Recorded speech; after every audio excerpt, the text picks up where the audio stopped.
Սեր, գաղտնիքներ, առեղծված, ավանտյուրա, ահա այն, ինչ խոստանում է հունիսը կենդանակերպի տարբեր նշանների համար։ Այսպես նշեմ, որ այն բարենպաստ է լինելու 1 տարի, եթե նախորդ 1 տարին անցած 2024 թվականի մայիսի 16-ից մինչ 2025-ի հունիսի 9-ը Յուպիտերը խեցգետում էր, երկորյակում էր, այն բարենպաստ էր ավելի շատ օդի եւ կրակի ազդեցության տակ ծնվածների համար։ Հիմա Յուպիտերը խեցգետին է մտնել, բարենպաստ է լինելու ջրի եւ հողի ազդեցության տակ ծնվածների համար, բայց մեր բոլորի քարտեզներում այդ խեցգետնի կենդանակերպը կա, որտեղ կարող է լուսինը լինել, 10 մոլորակները իրենք այսպիսի դիրքավորումներ են կազմում, կոնֆիգուրացիաներ մեկը մյուսի հանդեպ, բոլորի մոտ այդ կենդանակերպը ակտիվանալու է, բայց ավելի շատ այն կբերի բարօրություն ներընտանեկան շրջանակներում, ձեր բարեկամների, ձեր տան անդամների միջոցով դուք կարող եք հաջողությունը քաշել ձեզ։ Եթե խեցգետին եւ այդ եղջյուր առանցքն ենք նայում, այնտեղ խեցգետինները իրենց նախաձեռնությամբ պետք է իրենց կյանքը փոխեն։ Նրանք կարող են եւ արտաքին տեսքի շտկումներ եւ պետք է քայլ անեն, որպեսզի երջանիկ լինեն, ընտանիք ստեղծեն։ Եթե այդ եղջյուրների դեպքում նրանց կյանքը գա այն մեկը, որին ողջ կյանքում երազել են, բարեկեցիկ կյանքով կարող է ապրել, հեղինակավոր ինչ-որ մեկին կարող է իր կյանք քաշել։ Խեցգետները իրենք պետք է լինեն իրենց կյանքի այդպես ինչ է նախագծող, որտեղ առաջին տունն է։ Խեցգետներ, բալիկներ կարող են ունենալ, որտեղ Յուպիտերը դրա իրենց մեծացնում է, արտաքին տեսքի շտկումներ, իրենց այդպես կարող են չաղանալ, եթե շատ քաղցր ուտեք, եթե չէ, ուղղակի ֆիզիոլոգիական գեղեցիկ այդպիսի իրադարձություն կարող է ունենալ եւ լինել եւ դուք բալիկ կարող եք ունենալ։ Խոսքը նաեւ ձկներ եւ կույսերի մասին է, ձկների 5-րդ տունն է, կույսերի 11-րդ տուն, կամ կույսերը կարող են որդեգրել, կարող են ոչ սովորական ճանապարհով ունենալ, դա կարող է նաեւ իրենց զուգընկերոջ եւ կողակցի երեխան լինել։ Ձկները հստակ երեխաներ կունենան 5-րդ տուն, եթե երեխա չեք ուզում, բիզնեսներ կարող եք ստեղծել, որին երեխայի նման կարող եք փայփայել։ Եթե գալիս ենք առաջ, ապա երկորյակների 2-րդ տունն է, հա, խեցգետինը։ 2-րդ 8-րդ տներում կարող է լինել, երկորյակ եւ աղեղնավոր ֆինանսական այդ դաշտն է լինելու, եթե երկորյակ, խեցգետին, այստեղ, այո, ֆինանսական դաշտն է լինելու, դուք ինքներդ կարող եք գումարներ վաստակել, աղեղնավորները կարող են գումարներ, հարստություն ունենալ իրենց կողակցի զուգընկերոջ այդ ներդրումների միջոցով, կտակ կարող են ունենալ աղեղնավորները, երկորյակները ուղղակի հնարավոր է տան անդամների միջոցով կամ իրենց տանը այսպիսի հաջողություններ ձեռք բերեն, տամեծերի միջոցով էլ կարող է լինել։ Եթե գնանք առաջ, երկորյակների, եթե առաջ են գնում ցուլերի համար, հա, ցուլերի համար որ տունն է գալիս, 3-րդ տուն է ցուլ, երկորյակ խեցգետին, հա, 3-րդ եւ 9-րդ տներն են,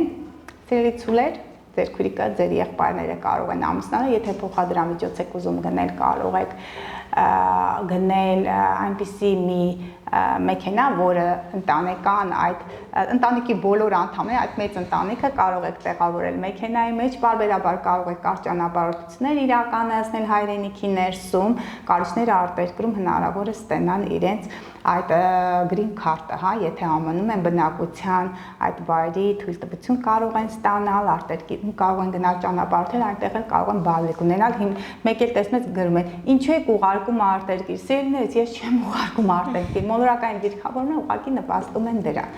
Եթե մենք դիտարկում ենք խոյերի 4-րդ, հա, կշերքների 10-րդ տունն է, սիրելի խոյեր, ձեր մայրիկների հետ հարաբերություններ լավացրեք, որպեսզի նրանք ձեզ հյուրընկալեն եւ ձեզ տան կամ օգնեն ձեզ, որպեսզի դուք էլ ձեր ընտանեկան կյանքը, հա, կարգավորեք, ձեզ կարգավորեք, չնայած մայրիկներին, ծնողներին անշահախնդիր պետք է սիրել, որովհետեւ մայրը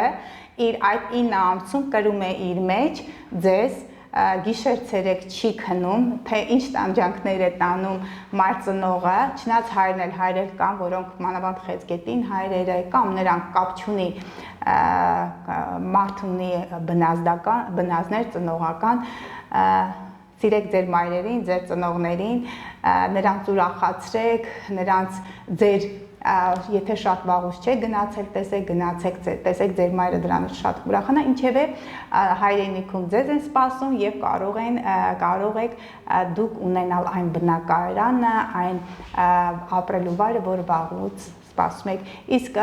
խոյ եւ այնտեղ կշերտների 10-րդ տունն է, ձեզ ամուսնություն է սպասում, սիրելի կշերտներ, մի մոռացեք ընտանեկան շրջանակների ընդլայնում, եթե անձնականը դասավորել եք, նաև պաշտոնի բարձրացում կարող է լինել։ Ինչ որ բան բաց թողեցինք, կշերտներից հետո խոյերից հետո գալիս է ձուկ եւ կույսեր ասեցի իրեն, ձկների 5-րդ տունն է, կույսերի 11-րդ տունն է եւ այնտեղից մնում է առյուծ եւ ջրհոս, կարիճ ասել։ Առյուծներ ըստ առանցքների ասցի, սիրելի Իլոնա, եթե գալիս է վերջին մեր առանցքը մնում է ձկներ, այնտեղից ջրհոս եւ առյուծ ձկների, ջրհոսների 6-րդ տուն, առյուծների 12-րդ տունը, հա։ Սիրելի ջրհոսներ, աշխատանքում ստեղծեք այսպես ընտանեկան կոլորիտ, ներգրավեք ձեր բարեկամներին, ձեր հայրենակիցներին, այդ ղեկավարման process-ը այնպես անցկացրեք, ինչպես ձեր տանն եք դուք ղեկավարում, զգացմունքային ֆոնի վրա ազդեք ձեր աշխատակիցներին, կտեսնեք, որ հաջողություններ կունենաք։ Ձեր հայրենիքում կարող եք բիզնես ստեղծել, որտեղ հայրենիքը դա խեցգետն է, Յուպիտերը, բիզնեսը աշխատանք կամ տեղավորվել աշխատանքի հենց ձեր հայրենակիցների, ձեր հայրենիքում ձեր հայրենակիցների հետ։ Իսկ հաջորդը, եթե մենք նայում ենք առյուծների 12-րդ տունն է, սիրելի առյուծներ, ձեր արտամուսնական կապերը ուշադիր եղեք, որ չբացահայտեն, երեխաներ կարող են ծնվել, այդ ամենից ձեր հաջողությունները առայժմ գաղտնի պահեք հարությունից, երբ որ ամեն ինչ կարգին կլինի, կարող եք, երբ որ Յուպիտերը անցնի արդեն իսկ առյուծի կենդանակերպ ձեր առաջին տուն, ապա կարող եք հանրայնացնել։ Համենայն դեպս հայրենիքում կարող եք գտնվել, զմայլվել եւ ջրհոս եւ առյուծները ուղղակի գաղտնի մի անկյունում կարող են իրենց առողջությունը վերականգնել ընտանիքում, հայրենի բնության գրկում, ովքեր ունեն առողջության խնդիրներ, իմացեք, կարող եք բուժվել, սիրելի առյուծներ, սիրելի ջրհոսներ։ Այդ բուժումը կլինի սիրո միջոցով, որը ձեզ կտա ձեր ընտանիքը, ձեր հայրենիքը եւ դուք ձեր հարազատներին այդ մեծ սիրո էներգիան փոխանցելով։ Այսքանը։ Շատ շնորհակալ եմ, հարգելի գայաներ։ Նմանապես, ցտեսություն։